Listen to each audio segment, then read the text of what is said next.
오늘은 하나님 나라를 세우는 두 기둥, 하나님 나라를 세우는, 누리는, 더 풍요롭게 하나님 나라를 경험하며 살아가는 두 기둥을 함께 살펴보려고 해요.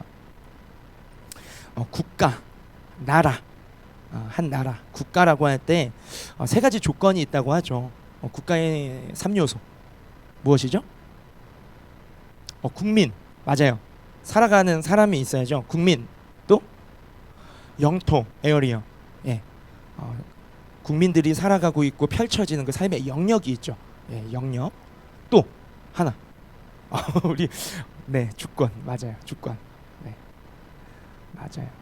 국가의 3요소는 주권, 다스리는 힘이죠. 다스리는 보이지 않는 힘이 존재합니다, 실제로. 예. 그것이 뭐 꼭 포괄적인, 수직적인 힘이 아니더라도 어느 조직이든 어떤 공동체든 그곳을 질서 있게 다스리기 위한 질서 안에서의 주권, 힘이라는 것이 존재합니다. 힘에 대한 부정적인 의식을 가질 필요는 없어요. 예. 그것이 조금 권위적인 것에서 또는 더 더불어 살아가는 방향으로 주권의 그런 내용들이 바뀌어질 필요는 있겠지만 어느 공동체든 이 주권, 힘이라는 것은 반드시 필요하고 그래야 질서 안에 평안한 삶을 영위할 수가 있는 것이죠. 주권과 국민과 영역. 자, 그러면 이것을요, 이 국가의 3요소를요 하나님 나라에 대입을 한번 해보자는 거예요. Kingdom of God, 하나님의 왕국에 대입을 해서 제가 이 세 가지 요소로 여러분의 삶 가운데 질문을 드릴게요. 첫 번째, 여러분의 삶을 통치하시는 왕, 주관자가 하나님이신가요? 네. 소리내서 답할 필요는 없지만 마음 가운데 예 아니요를 저에게 눈빛으로 한번 답을 해주시면 좋을 것 같아요. 여러분의 삶을 통치하시는 왕, 주관자가 하나님이신가요? 네, 감사합니다. 네. 주관자, 주권. 그러면 하나님이 내 삶을 조금씩이지만 하나님의 말씀이 흘러들어오고 하나님의 사랑이 경험되어지고 하나님의 은혜가 경험되어짐으로 말미암아 하나님이 내 삶을 주관하심으로 조금씩 변화되어 가고 있는 나의 삶의 영역들이 존재하고 계신가요? 네. 그렇다면 여러분은 하나님 나라를 조금씩이지만 맛보아 알고 있고 누리고 있는 것이에요. 그래서 예수님께서도 누가복음 17장 21절에 예수님이 이렇게 말씀하셨어요. 하나님 나라는 너희 안에 있느니라. 하나님 나라를 주러 오신 분이 예수님이시죠. 그 나라의 왕이신 예수님께서 하나님 나라는 너희 안에 있느니라 라고 말씀하세요. 우리가 오늘 생각해 볼 것은 내 안에, 내 삶 속에 하나님의 나라가 잘 세워져 가고 있는가. 또 하나 같이 살펴봐야 할 부분은 우리 위드KM 공동체, 믿음의 공동체 안에 여러분이 서로를 바라보실 때 하나님의 나라가 우리 공동체 안에 잘 이루어져 가고 있는가. 오늘 본문은요 사실 바울이 하는 기도를 가까이 가서 이렇게 엿들어 보는 거예요. 바울의 중보 기도거든요. 에베소 교회와 에베소 교회 성도들을 위해 하나님께 바울이 기도하고 있는 그 내용이에요. 특별히 오늘 본문은 내일도 다음 주에도 그 본문을 그 기도의 중보 기도의 내용을 이어서 살펴보겠지만 오늘은 바울의 중보 기도의 시작 부분이에요. 도입부. 근데 누구를 위해? 에베소 교회와 성도들을 위해. 그런데 그 내용이 무엇입니까? 하나님 나라가 에베소 교회 안에, 에베소 교회의 성도들 안에 하나님 나라가 잘 세워져 가고 있구나 하는 모습들을 바라보며 떠올리며 감사하고 기뻐하고 있는, 하나님께 감사 기도를 드리는 내용이 바로 우리가 읽은 오늘 본문이에요.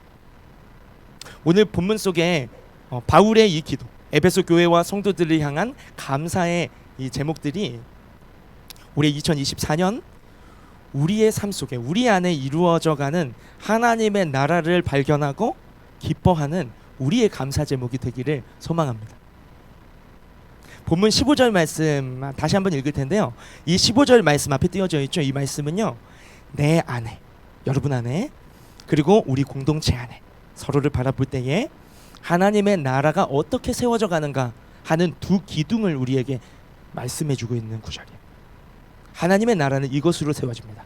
하나님의 나라는 이 두 가지를 통해 우리가 누리고 경험할 수 있어요. 다시 한번 15절을 읽고 그 두 기둥에 대해서 한번 나눠보도록 할 텐데요. 읽겠습니다. 시작. 이로 말미암아 주 예수 안에서 너희의 믿음과 모든 성도를 향한 사랑을 나도 듣고. 하나님 나라를 세워가는 첫 번째 기둥은 믿음이에요.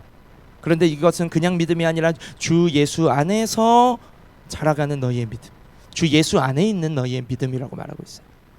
믿음. 또 하나의 하나님 나라를 세워가는 기둥은 사랑이에요. 근데 이것은 어떤 사랑이냐면 모든 성도를 향한 너희의 사랑, 모든 성도를 향한 사랑이라고 말씀하고 있어요. 주 예수 안에 있는 믿음, 모든 성도를 향한 사랑. 이 믿음과 사랑이 풍성하게 열매 맺어가고 있는 에베소 교회를 떠올리면서 바울은 그치지 않는 감사의 제목들을 하나님께 감사합니다, 감사합니다 하고 기도하고 있다라는 것이죠. 하나님 나라를 세워가는 두 기둥 무엇입니까? 믿음과 사랑이라고 말씀하고 있습니다. 첫 번째 기둥은 믿음이에요. 믿음. 우리가 나 자신의 믿음과 서로의 믿음을 돌아보고 또 격려하고 세워갈 때 우리는 하나님의 나라를 더 체감하는 삶을 살아갈 수가 있을 것이에요. 본문 15절은 이 믿음을 가리켜서 주 예수 안에 있는 믿음이라고 정의를 내리고 있습니다. 누구 안에 있는 믿음이라고요? 주 예수, 예수 안에 있는 믿음. 기독교 핵심의 교리가 무엇이죠? 믿음이에요. 내 의와 내 자격과 내 공로와 상관없이 오직 믿음으로 구원을 받는다. 이것이 기독교의 핵심 교리죠.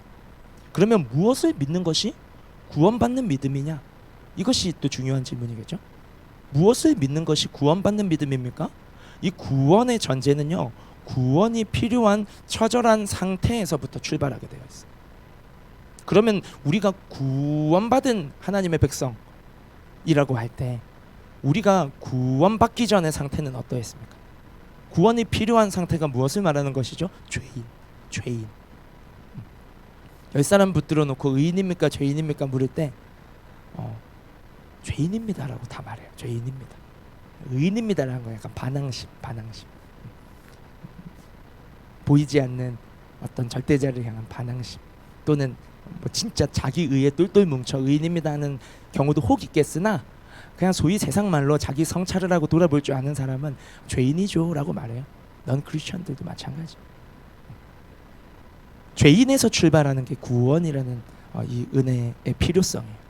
죄인은 죄와 죄의 형벌인 사망으로 묶여 있어요. 늘 죄책감, 그리고 죽음을 두려워하죠. 죽음, 막연하게 다가올 죽음을 두려워해요. 왜? 원래 하나님은 죽음을 창조하지 않으셨어요. 이 죽음이 이 창조 세계의 피조 세계 안으로 도래한 것은 죄로 인한 결과예요. 그래서 죄의 삭은 사망이에요.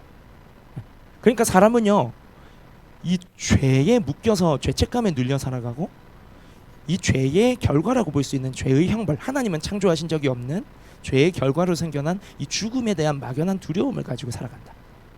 이것은 뭐 남녀노소의 공통적인 죄인의 특징이라고 볼 수 있겠죠.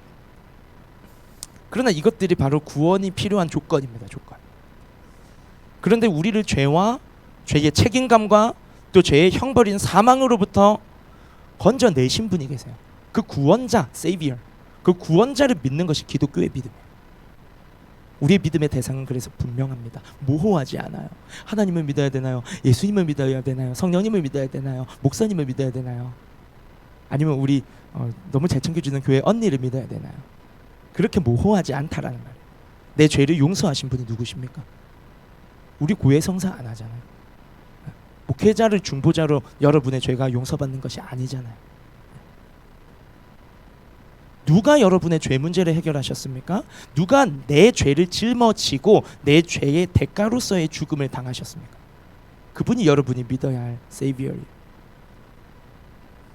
누가 여러분의 영원한 생명을 주시려고 죽음에서 부활의 첫 열매가 되셔서 살아나셨습니까? 그 길을 여신 분이 누구세요? 나를 죄와 사망의 권세에서 자유와 영원한 생명으로 구원하신 세이비어, 구원자는 오직 하나님의 아들 예수 그리스도. 그래서 우리 기독교의 믿음의 대상은 오직 예수님이에요. 그렇다면 어떻게 하면 예수님 믿는 믿음이 생길 수 있을까? 여기 믿음 없는 분도 계시겠죠? 어떻게 하면 예수님을 믿는 믿음이 생길 수 있을까? 또 어떻게 하면 예수님을 믿는 믿음이 더 자라갈 수 있을까? 난 믿음이 너무 흔들려. 갈대와 같이 흔들리는 것 같아. 어떻게 하면 예수님을 믿는 믿음이 더 단단해져 갈 수 있을까? 그것을 가이드해주는 한 말씀이 있어요. 로마서 10장 17절 말씀. 로마서 10장 17절 말씀 함께 한번 읽어볼까요? 시작. 그러므로 믿음은 들음에서는, 들음은 그리스도의 말씀으로 말미암았느니라. 너무 명료하죠. 믿음은 어디서 생긴다? 들어야 생긴다. 근데 무엇을 들어야 바른 믿음이 생길까요? 우리의 믿음의 대상이신 그리스도, 예수 그리스도의 말씀을 듣는 것에서 우리의 믿음이 생기기도 하고 우리의 믿음이 자라가기도 한다는 것이. 믿음은 들어야 생깁니다. 무엇을요? 예수님의 말씀. 이것은 상식적인 수준의 이야기죠. 무엇을 듣는가가 믿음의 결을 만들어내게 되어 있어요. 그래서 내 옆에 어떤 사람이 있는가가 중요해요. 왜냐하면 내 옆에 있는 사람은 끊임없이 나에게 말을 하거든요. 그리고 내가 어떤 사람이 되어주는가가 중요해요. 왜냐하면 끊임없이 내 마음에 있는 것들이 내 입으로 쏟아져 내 귀에도 들리고 내 옆 사람의 귀를 치거든요. 내 입에 나오는 말과 내 옆에 있는 사람에 나오는 그 말이 우리의 믿음이 되어 있어요. 되게 되어 있어요. 불신의 말, 원망의 말, 불평의 말, 그러면 그게 믿음이 돼요. 그 광야의 이스라엘 백성들이 그랬어요. 그러나 믿음의 말, 또 하나님의 말씀, 그럼 베스트겠지. 하나님의 말씀, 예수님의 말씀, 또 우리가 믿음의 말, 긍정적인 말, 그러한 것들을 하게 되면 그것이 또 우리가 들으면서 위로가 되고 힘이 되고 우리 안에 어떤 가치 체계가 되고 신념이 되고 믿음이 되어간다. 이거 굉장히 상식적인 수준의 이야기라는 거예요. 그렇기 때문에 우리가 주 예수님을 믿는 믿음, 우리 기독교의 믿음, 주 예수님을 믿는 믿음을 더 단단하게 세워가려면 누구의 말을 더 가까이 들어야 하느냐. 굉장히 이지한 질문이죠. 그래서 말씀은 이렇게 말씀하고 있는 거예요. 믿음은 들어야 생겨. 근데 무엇을 들어야 바른 믿음이 너희 안에 자라갈 수 있을까? 생길 수 있을까? 그리스도의 말씀, 예수님의 말씀을 들어야 해요. 믿음의 근거는 오직 예수님의 말씀입니다. 성경 66권은 우리의 삶의 길이요 진리요 생명이신 예수님의 말씀이에요. 그 말씀은 육신을 입고 세상을 오셔서 잠시간 사셨고 우리의 죄를 짊어지고 십자가에 죽으시고 부활하시고 제자들과 500여 형제들이 보는 앞에서 현저히 하늘로 올라가셨던, 다시 오시기로 약속하신, 성령을 보내기로 약속하신 그 성육신 하셔서 마태, 마가, 누가, 요한복음에 기록되어 있는 인간으로 오신 예수님만을 의미하는 것이 아니라 요한복음 1장의 말씀처럼 그 예수님이 육신을 입고 오기 전에 영원한 말씀으로서 아버지와 함께 거하셨고, 그 말씀이 육신으로 오시기 전에 모든 창조 세계와 창조의 섭리 속에 하나님께서 다스리시는 하나님의 주권적인 말씀으로서 언제나 존재하셨던 분이 그리스도. 근데 그분이 예수가 되어 오셨어요.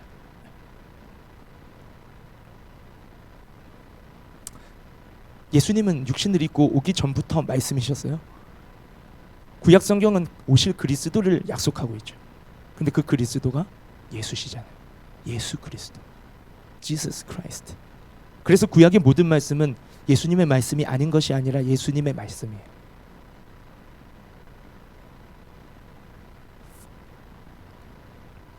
질문을 하나 합니다. 인생에서 마주하는 모든 질문의 답이 성경 말씀 속에 있을까요? 오, 한치 망설임 없이 끄덕인 분도 꽤 많으신데요. 삶의 모호한 질문들이 되게 많아요. 난제라고 그러죠. 삶의 모호한 질문들 앞에 답을 말씀 속에서 발견한 경험이 내 삶 속에 충분하지 않다면 그것은 말씀 속에 답이 없어서가 아니에요. 인생의 답이 그리스도의 말씀 속에 있다라는 이 명제, 이 기준을 내가 가지고 있지 않기 때문에. 모든 인생의 답은 그리스도의 말씀 가운데 있어. 왜? 그 말씀이 빛이 있으라 하니 빛이 생겼고, 그 말씀이 우리를 창조하셨어요. 그러니까 지음받은 우리가 무엇이 고장나고 삐그덕거리고 답이 안 보이고 앞이 막혔을 때 돌아가야 할 곳은 나를 지으신 말씀으로 가야 돼요. 그런데 내 안에 인생의 답이 하나님의 말씀 가운데 예수님 안에 답이 있다라는 기준이 없다면 우리는 말씀을 통해 답을 찾으려는 시도를 하지 않게 돼요. 그러니까 말씀 속에서 내 인생의 문제와 내 인생의 해답을 찾으려는, 문제에 대한 답을 찾으려는 시도들이 충분히 경험되어지지 못했던 것이죠. 더러는 말씀에는 답이 없어라는 사탄의 거짓에 속고 있는지도 모르겠어요. 그러는 동안 우리는 답 없는 세상의 무수한 굉음들 속에 휩쓸려 우리의 멘탈이 나가고 있죠. 그러나 권면드릴게요. 올해는요, 2024년은요, 그리스도의 말씀 속으로, 성경이 예수님의 말씀이에요. 그리스도의 말씀 속으로 더 깊이 한번 들어가 보시기로 해요. 각자의 스타일대로. 우리 준모 팀장님처럼 운전을 하고 출퇴근하면서 드라마 바이블 성경 말씀을 들어도 좋고. 네. 네. 예시는 여기까지 할게요. 오늘은 준모 팀장님만. 네. 한번 말씀 속으로 더 가까이, 더 깊이 들어가는 한 해가 각자의 삶 속에 각자의 방법대로 한번 실현되어지기를 권면드립니다. 그럼 어떤 일이 일어날까요? 언제까지 읽어가야 할까요? 딱딱한 글자 한자 한자가 내 삶 속에 생기를 불어넣어 주시는 하는 아하 모멘텀을 만들어내는 그 생생한 주의 음성으로 내게 들려지고 다가올 때까지 성경의 저자이신 성령, 홀리 스피릿, 성령의 이해를 구하면서, 성령의 지혜를 구하면서 예수님의 말씀 속으로 더 가까이 다가가 보세요. 어느새 이런 내 모습을 발견하게 될지 몰라요. 주님의 말씀이 나의 가치관이 되어져가는, 보이지 않는 여러분의 인생의 집이 새롭게 리빌딩 되어져 간다는 것이죠. 예수님의 말씀이 내 삶의 가치관이 되어져 가고 있고, 세상을 바라보고 해석하는 관점이 되어져 가고 있고, 내 표정 속에서도, 말 속에서도, 행동 속에서도 나타나는 성품이 예수님의 모습을 닮아가고 있다라는 것을 조금씩 여러분이 자신에게서 발견하시게 됩니다. 그리고 우리가 서로를 바라볼 때에도, 예수님을 믿는 믿음, 이 기독교의 믿음, 바른 믿음이 세워져 가고 있는지를 점검해 주셨으면 좋겠어요. 어떻게 하면 점검할 수 있을까요? 출발선상은 다 다르기 때문에 나를 기준이나 어떤 잘하고 있는 사람을 기준으로 삼아서 비교하시면 안 돼요. 다 달라요. 성품도 다르고, 기질도 다르고, 약점도 다르고, 강점도 다르고. 그럼 서로가 예수님을 잘 믿음 가운데 예수 안에서 믿음이 자라가고 있는지 어떻게 알 수 있을까? 기준점이 다 다른데 그냥 눈에 보이는 대로 보시면 안 돼요, 여러분. 근데 이거는 공통적인 분모가 될 수 있을 것 같아요. 서로를 돌아보아 줄 수 있는. 우리의 믿음의 근거는 말씀에 있다고 했죠. 예수님의 말씀을 들어야 예수님을 향한 믿음이 생긴다고 말씀하셨습니다. 그렇다면 이렇게 점검해 보면 어떨까요? 교회 잘 나오는 거, 뭐 모임마다 참여하는 거, 뭐 이런 거 말고요. 그런 거는 또 은혜 받으면 뭐 자연스럽게 되는 거겠지만, 또 서로 챙겨주면 좋은 것이지만, 절대적인 믿음의 가늠쇠, 믿음을 가늠해 볼 수 있는 기준, 말씀이 들리는가? 그 순모임을 통해서 여러분 서로 점검해 볼 수 있어요. 점검하는 목적은 판단이 아니라 세워가기 위해서. 점검하는 목적은 정죄가 아니라 보충해주기 위해서, 기도해주기 위해서, 격려해주기 위해서. 말씀이 얼마나 들어가고 있는 거예요. 저한테 이런 질문 받아보신 적 몇 번씩 있으신 분도 있을 거예요. 라이드하면서 집에 갈 때는 말씀이 들려? 설교 잘한다고 칭찬받으려고 설교를 좀 들리게 하네요 라는 말 듣고 싶어서 물어봤을 것 같아요. 그런 마음이 0.8%는 있겠죠. 그러나 99.2%는 여러분의 믿음을 점검하기 위해 질문한 거예요. 말씀이 들리는가? 말씀이 들리는가? 처음에는 깜깜무소식, 주님의 음성이 안 들려. 그리고 마귀는 가만히 두지 않아요. 주의 음성을 듣는 것을 방해해요. 그러니까 졸고 막 설교 시간만 되면 졸려. 저도 그 졸림병에 걸려봤어요. 언제요? 막 청년일 때, 중고등학교 때 아니요. 전도사 1년 차 때. 학부모님이 막 보시고, 막 우리 조금 있으면 부서에서 만날 교사가 대예배 일부 아침 7시 주일 예배 때 조는 것을 보시고, 아침 9시 이제 본 예배, 제가 맡은 부서 예배 설교하러 딱 들어갈 때 교사의 한마디, 전사님 오늘 많이 피곤하시죠? 오늘 일부 때 조시던데. 그 졸림병 뭔지 알아요. 근데 여러분 극복하셔야 돼요.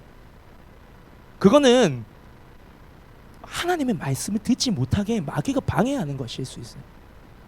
마귀의 방해는요, 그냥 뭐 논리 없이 근거 없이 졸게 만들 수도 있어요. 저 같은 경우는 진짜 전날 일찍 자도 설교 시간에만 졸려. 설교 끝나면 잠이 깼어. 희한해. 이거는 좀 논리를 초월한 마귀의 초자연적 공격이고, 그러나 보통 마귀는 굉장히 상식적이고 논리적으로 우리를 무너뜨립니다. 금요일 밤과 토요일 밤을 죽여버려요. 완전 초토화시켜버려요. 놀고 막 월, 화, 수, 목, 금은 뭐하고 토요일 밤에 막 넷플릭스 들어가서 정주행하고 드라마. 그럼 당연히 졸지. 은혜가 오다가도 달아가요. 마귀는 그렇게 체계적으로 때로는 그러나 너무 쉽게 우리의 약한 부분을 팡 하고 쳐서 넘어뜨린단 말입니다. 그러니까 졸리지. 조는 분이 아무도 없네요. 조는 분이 있어야 좀 이런 얘기에 의미가 있을 텐데 다 막 생글생글 막. 네, 어쨌든 믿음이 어떻게 들어가고 있는가 주변을 살펴볼 때에 저 사람 지금 말씀을 듣고 있나? 말씀이 조금씩 들리나? 주님이 나에게 하시는 음성으로 뭔가 따스한 주님의 손길로 그 마음속에 말씀이 젖어 들어가고 있나?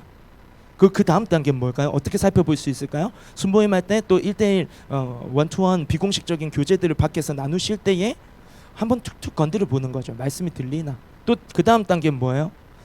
저절로 튀어나오게 됐어요. 아까 찬양 인도자님의 고백처럼 그의 삶 속에 주님의 손길을 경험하는 거. 그의 삶 속에 주님의 사랑을 경험하는 사람은 고백하게 됐어요. 그게 간증이죠. 테스트모니. 간증하는 것이. 뭐 여기 앞에 뭐 원고 써서 읽는 게 간증이 아니고 내 삶 속에 주님 말씀하신 대로 이루시더라. 주님이 약속하신 말씀대로 내 삶 속에 주님께서 일하시더라.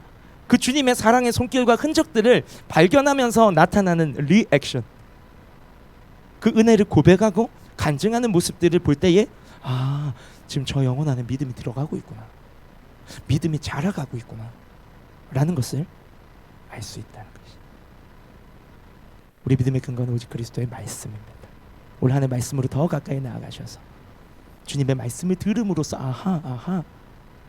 우리의 삶 속에 그것이 가치가 되고 신념이 되고 또 우리를 움직이게 하는 추동력이 되어서 삶 속에 주님이 정말 약속하신 대로 행하시고 이루시고 성취하시고 막힌 길을 여시는 그 주님의 사랑의 손길들을 풍성하게 경험하는, 그럼으로써 예수님을 향한 믿음이 더 단단해져가는 우리 모두가 되기를 소망합니다.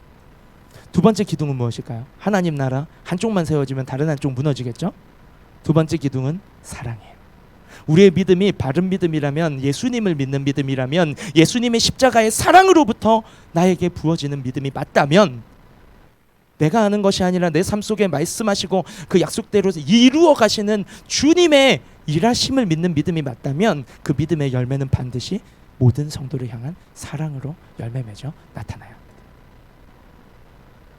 예수님을 믿는 믿음은 계속 말씀드리고 있지만 나에게 약속하신 말씀이 근거라고 했죠. 그 말씀대로 내 삶 속에 한번 순종해 보니까, 따라가 보니까 진짜 이루시네. 주님의 사랑의, 주님의 손길과 그 은혜의 흔적들을 우리의 삶 속에서 발견하게 될 때에, 맛보게 될 때에 더욱 나 예수님을 더욱 사랑해, 더욱 신뢰해 하게 되는 게 믿음이라고 했어요. 그렇기 때문에 믿음은 사랑의 씨앗이에요. 살아있는 씨앗은 반드시 싹을 틔우고 열매를 맺어야 정상이죠. 이와 마찬가지로 살아있는 믿음은 반드시 사랑이라는 열매를 나타내게 되어 있어요. 만약에 사랑의 열매가 맺어지지 않는다면 내가 가지고 있는 믿음으로 다시 돌아가서 믿음의 실체를 점검하고 검열해야 돼요. 오늘 본문 15절과 같이 주 예수 안에서 믿음이 깊어진다는 것은 내가 예수님께 결국에 받아 누리는 사랑의 너비와 길이와 높이와 깊이가 더 풍성해진다는 의미예요. 그래서 예수님을 향한 믿음이 깊어질수록 주님으로부터 나에게로 부어지는, 경험되어지는 그 사랑이요, 그냥 터져 나가게 돼 있어요. 꽉 차면 터지잖아요. 풍선도 불다 용량을 초과하면 터지잖아요. 우리 안에 사랑이 부어지고 주님의 은혜의 손길이 경험되면 그 은혜가, 그 사랑이요, 터져 흐르게 돼 있다니까요.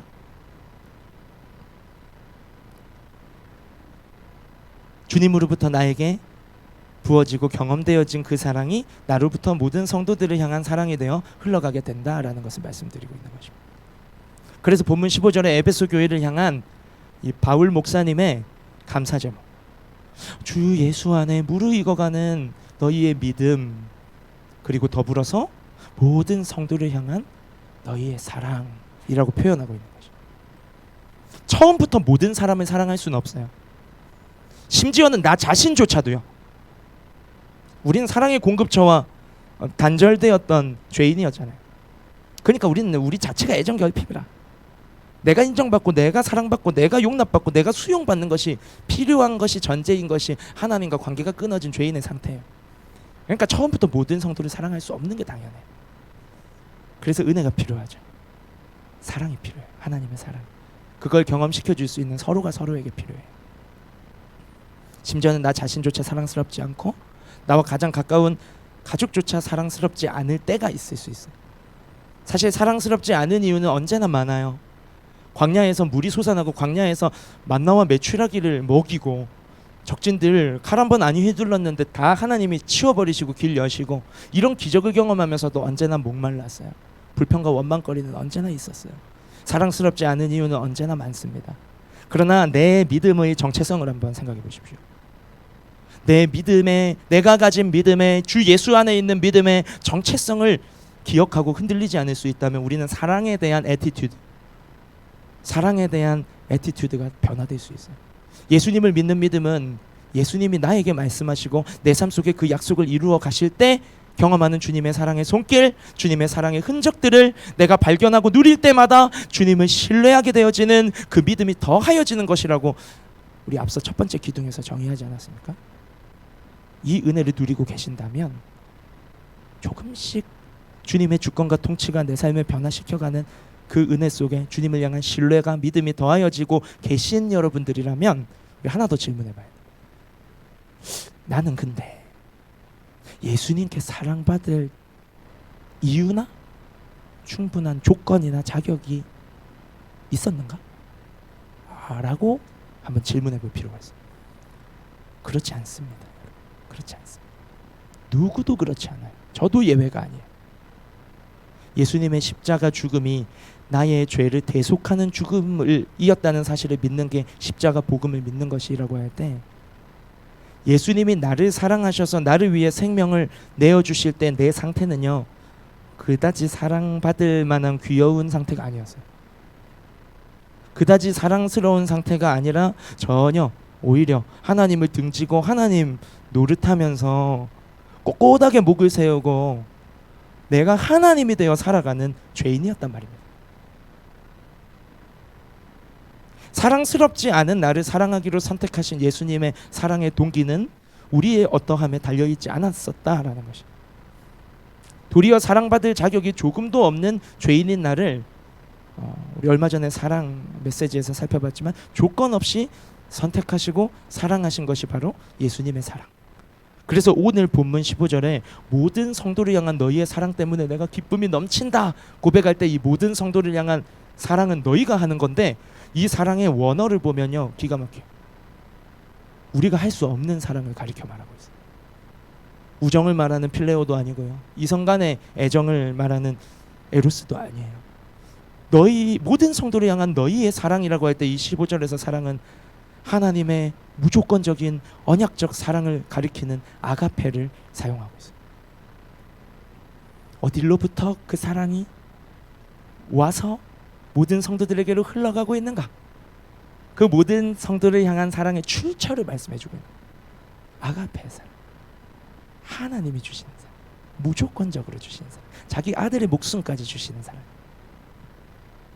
그것이 모든 성도를 향해 너희를 통해서 흘러가고 있다라는 것을 말씀하고 있는 것입니다. 우리는 하나님의 무조건적인 사랑을 오늘도 받고 있는 줄로 믿습니다. 지금 이 순간에도요.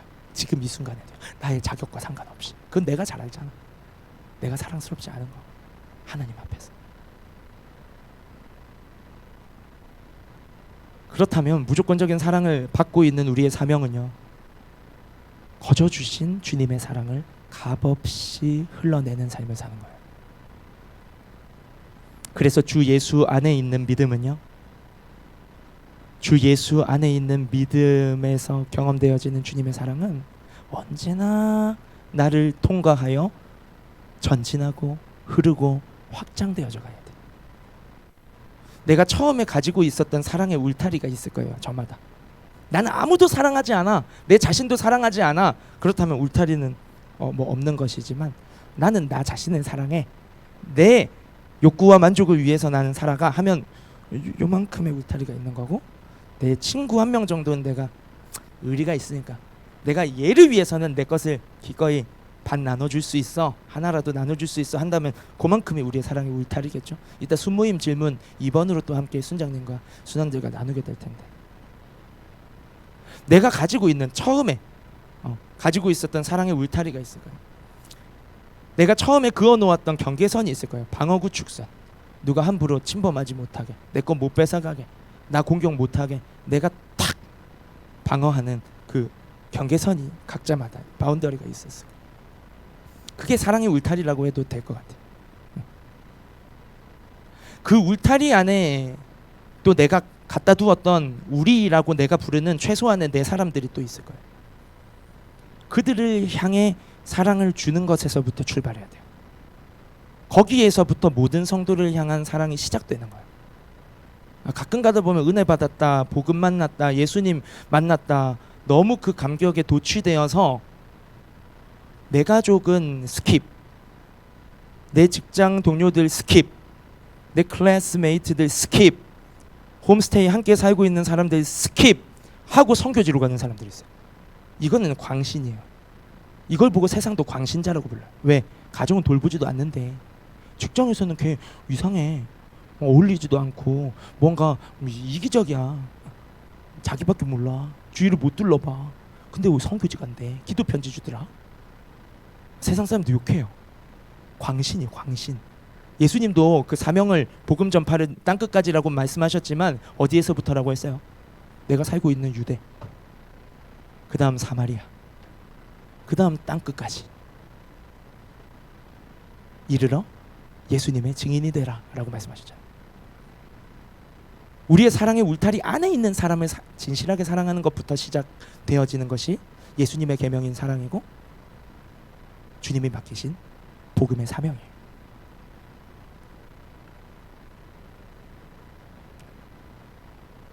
그러나 거기에 멈추어서는 안 된다.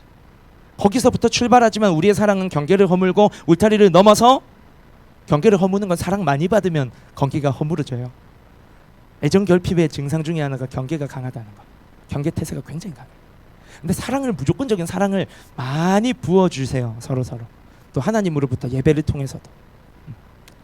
그러다 보면 무장해제가 돼. 무장해제가. 경계가 허물어져. 내 거를 내 힘으로 지키려는 시도들이 없어져. 왜? 아, 나를 지켜주는 사람들이구나. 아, 하나님이 나를 지켜주시는구나. 이 안정감을 느끼기 때문에. 그렇게 우리의 경계가 허물어져야 합니다. 우리의 울타리가 넓어져 가야 합니다. 모든 성도를 향해서요. 1kg이 몇 파운드입니까? 우리 수학 천재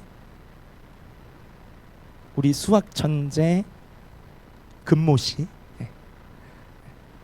수학 경시대 우승, 워털루 컴퓨터공학과. 죄송합니다. 이런 세상적인 기준과 잣대를 가지고, 예, 속물 목사네요, 진짜. 농담이었어요, 농담. 네, 답을 말지 그냥. 네, 1kg은 2.20462파운드죠. 네. 저도 몰랐어요. 검색하고 들어온 거예요, 조금 전에. 1kg는 2.20462파운드래요. 그런데 이걸 왜 말씀드리냐면요, 예수님의 사랑을 내가 경험하고 말씀을 가까이 가야 은혜도 발견할 수 있어요. 첫 번째 기둥의 핵심, 믿음의 핵심은 말씀이라고 했잖아요. 예수님 말씀은 가까이 가. 그 말씀을 통해서 주님의 사랑을 경험해. 근데 그 말씀대로 내 삶 속에 일하시는 주님의 손길들을 보면서 내 믿음이 더해져. 그러니까 결국에 믿음은 하나님이 나에게 부어주시는, 예수님이 내게 주시는 사랑을 내가 듬뿍 받고 나 주님 사랑해요, 이게 믿음이에요. 사랑과 신뢰는 같이 가는 거잖아요. 사랑하는 사람 따로, 신뢰하는 사람 따로 있습니까? 아니에요. 부부가 부부가 서로 사랑하면 신뢰도 생기는 거잖아요. 친구끼리 서로 사랑하면 신뢰가 생기는 거잖아요. 그러니까 믿음의 핵심은 주님과 사랑하는 거, 주님 사랑 더 풍성하게 누리며 살아가는 거. 말씀하신 대로 진짜 일하시네. 근데 이거랑 정확하게 양적으로 질적으로 비례한 게 있어요. 그게 우리로부터 또 다른 사람에게 흐르는 사랑이에요. 주 예수 안에 있는 믿음의 질량은 나로부터 모든 성도에게로 흐르는 사랑과 비례하게 돼 있어요.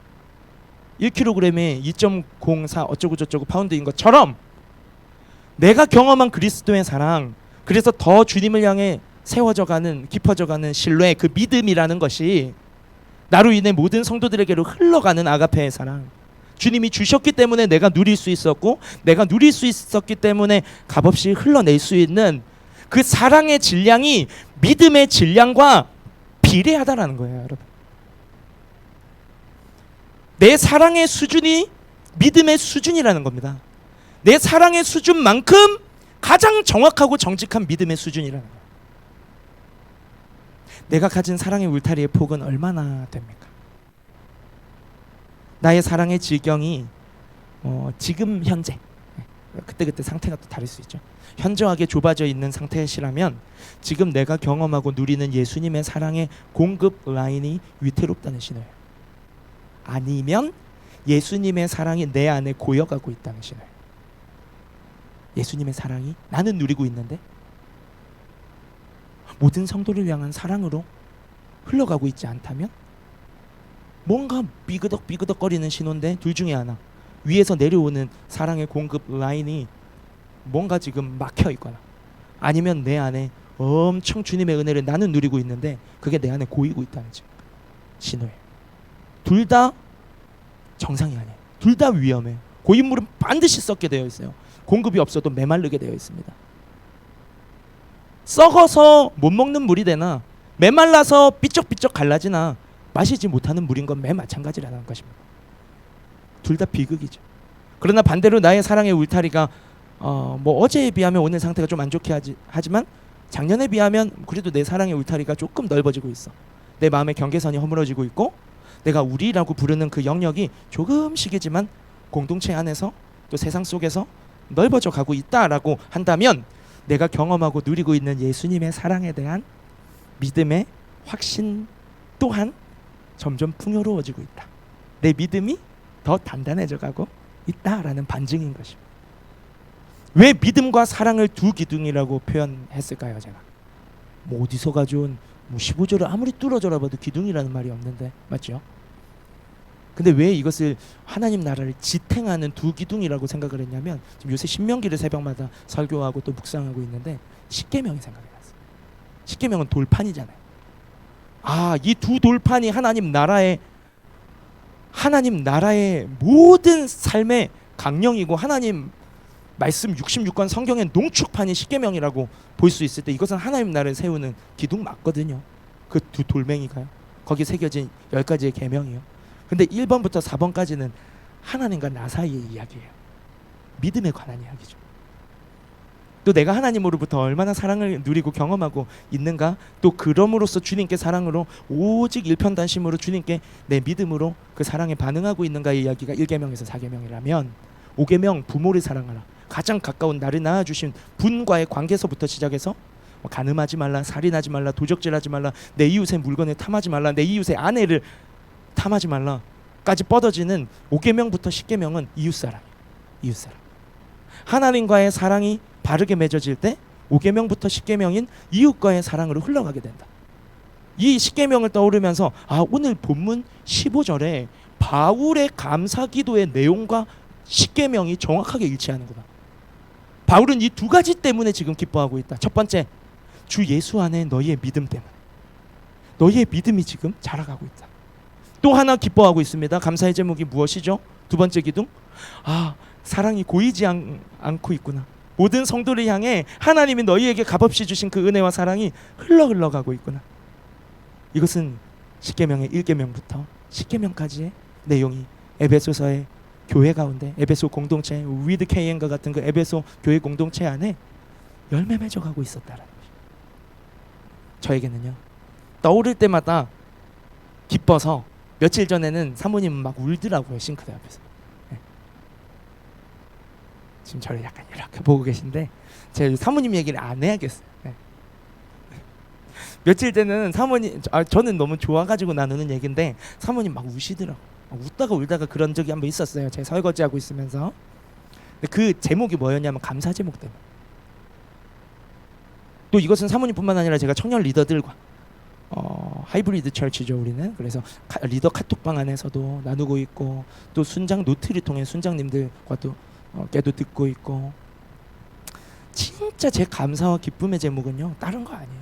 오늘 본문 속에 바울이 에베소 공동체와 에베소 성도들을, 형제들을 떠올리면서 정말 주체할 수 없는 그 기쁨이 흘러 넘쳤다라고 감사합니다 하나님 하고 고백하는 것처럼 동일한 제목인 것이에요. 주 예수 안에 단단해져 가고 있는 우리 위드 KM 한 명 한 명 여러분들의 믿음, 그 믿음 때문에 모든 성도들을 향해 조금씩 울타리를 걷어 제끼고 경계를 허물고 넓어져 가고 있는 여러분의 사랑, 그 사랑 때문에. 이 두 가지밖에 없어요. 이 두 가지. 그게 그렇게 기쁜 거예요. 그게 그렇게 기쁜 거예요. 지난 주일에 순장님들께서 순모임의 내용의 포인트들을 조금 이렇게 순장 노트에 기록해 주신 것을 보면서 한 분 한 분의 믿음의 고백, 그 사랑의 결단, 그것들을 제가 참 주중에 되뇌이고 묵상했어요. 예수님의 사랑을 내가 경험한 만큼 내 울타리를 조금씩 허물고 넓혀서 내 옆 사람을 돌아볼 줄 알고 돌아보아 격려하고 사랑으로 세워가는 모습들, 그것이 바로 하나님 나라를 세우는 두 기둥인 믿음과 사랑입니다. 우리 2024년에 우리가 하나님 나라를 누리고 세워갈 때에요, 이 믿음, 예수님을 향한 믿음입니다. 사랑, 모든 성도를 향해 자라가야 하고 넓혀져 가야 하는 사랑이에요. 이 두 기둥을 꼭 붙잡기를 바랍니다. 예수님 말씀을 듣고 더 자주 가까이 하고, 듣고 순종할 때에 주님이 행하시는구나, 그 주님의 사랑의 손길을 내가 경험하고 확신하는 우리의 믿음이 더 단단해져 가는 한 해가 되기를. 또 주님께 받은 사랑이 풍성한 만큼 우리의 믿음이 서로를 향한 사랑으로 흘러서 나의 사랑의 경계선을 허물고 울타리를 넓혀서 모든 성도를 향한 사랑에 이르기까지 우리의 믿음의 실력이 자라가게 되기를 예수님의 이름으로 축복합니다.